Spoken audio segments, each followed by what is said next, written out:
Hello everyone and welcome back to the Doctor's Garage here on YouTube, and today I'm talking about a topic that many of you are probably looking into right now, which is car insurance, and more importantly, how can you save on your car insurance? I normally do videos here on YouTube around Land Rovers, and Land Rovers have been particularly affected by the recent hike in car insurance prices.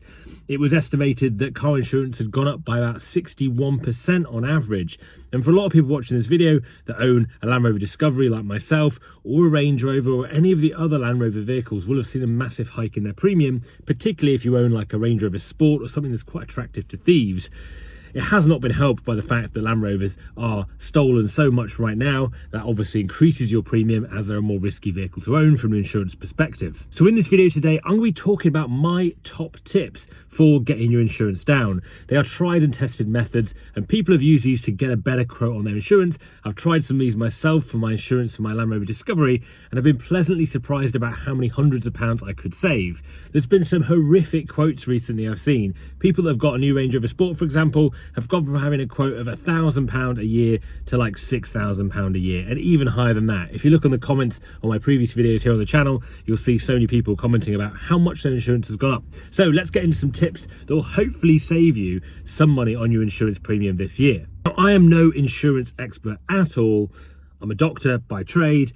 I like Land Rovers, I like cars, and this is just things that I found on the internet that I think may make a difference for you. And like I say, the things that I've tried that have tweaked my insurance premium when I've tried putting them in. So this is just some information. It is certainly not any kind of legal standing advice. So do all these things at your own risk, but it's interesting to me how these little things can make a difference to how much insurance can cost. I'll also say at this point, I'm sat in my Land Rover Defender 90 at the moment. It's a 2006, 2007 Defender. It's a vehicle I've built on this channel, spent £15,000 worth of upgrades on it, and it could be yours in about 1 month's time. I'm giving it away for just £5 a ticket. Click on the link in the description below to enter to win my Defender. Now, the first one is all about appetite for risk from an insurance company perspective. So much like the fact that loads of Range Rovers are getting stolen, that's not a very good bet from an insurance company point of view. If you're going to insure someone on a Range Rover with, like, I don't know, 1 in 50 getting stolen, your insurance premium is going to be huge to cover out for everyone that is getting them nicked, and that's the problem they're having at the moment with Land Rover. But in a similar way, it works out on your personality, on your job, on everything about you as to how risky of a bet are you in regards to you making a claim for like a crash damage or getting stolen or whatever. From like where you live, is your car garaged, all those things go into the risk.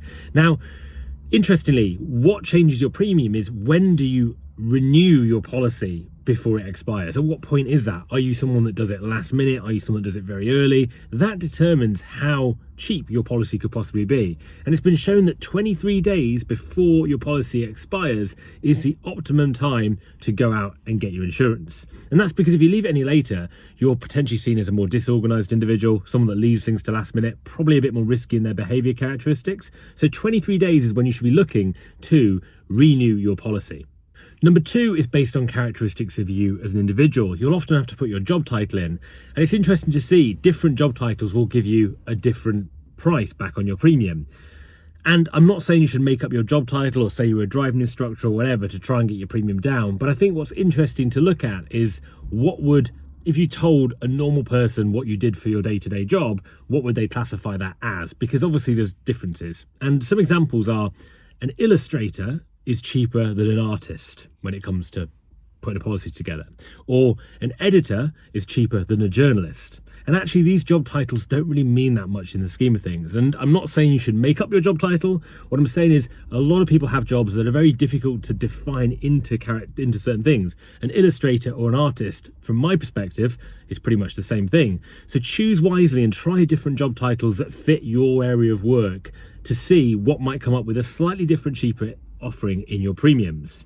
The next one is around not going with the insurance policy that you're on currently. Although your price may not go up year on year, this is something that was stopped in January 2022 called price walking. You're not allowed to make prices more expensive for people and get them on a cheaper deal and then increase their premium over time. But it doesn't mean that you couldn't save money by moving to another provider. So I'd always recommend going out on the market every year and looking for a new policy provider that you might want to change to, because it's very little hassle to do that, and it may save you £100, £200 by doing that. If you're a young person and you're struggling to get insurance, my next tip might help.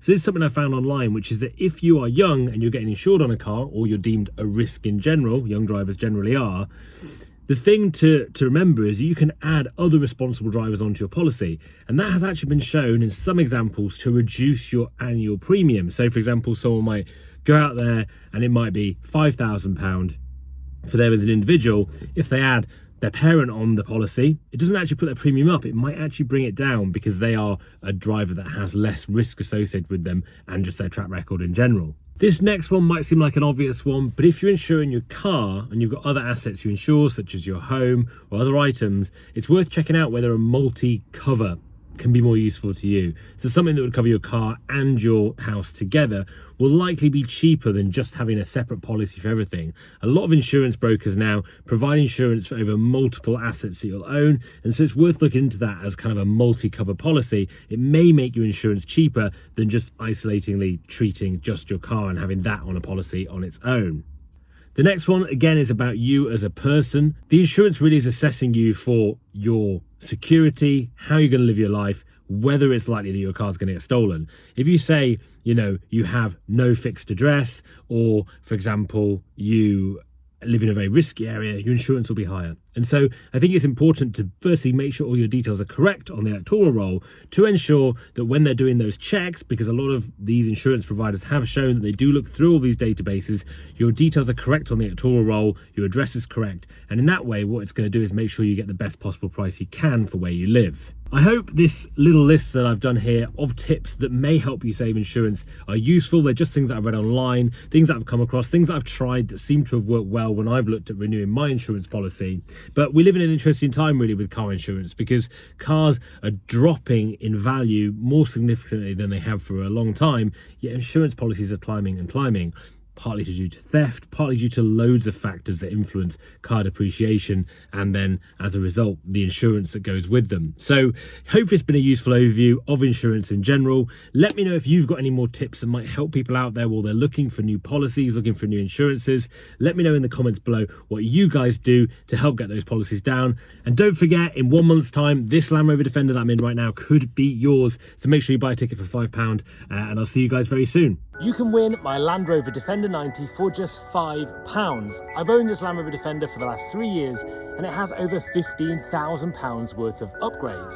It is coloured in Keswick green, which is quite a rare colour for a Land Rover TD5, of which this is the last of the line of the TD5 engine, which most regard as being the best engine for the Defender. Let me show you around some of those £15,000 worth of upgrades on this Defender and what you can win for just £5. So as you can probably see from the paintwork, this Defender has had a respray since new. Just before my ownership, it had a full body respray in its factory Keswick green. If we're talking about performance, this vehicle has got a lot going on. It's a Stage 2 remap by Alive Tuning. It kicks out over 190 brake horsepower, as proven by the dyno down at Alive Tuning. It's also got Alive comfort springs, it's got anti-roll bars, and it's got Fox shocks all around. It's also got the Alive Performance intercooler hoses and a brand new radiator. So from a performance point of view, it's one of the quickest Defenders you can buy.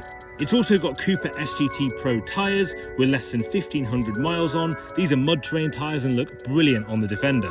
Underneath as well, it's got the Sumo bars, heavy duty steering arms, a new track rod ends, and a Discovery steering drop arm fitted. Coming round the front, you've also got the ORE steering guard, the ORE front bumper with daytime running lights, and also from ORE, the light parts front headlights with daytime running lights too.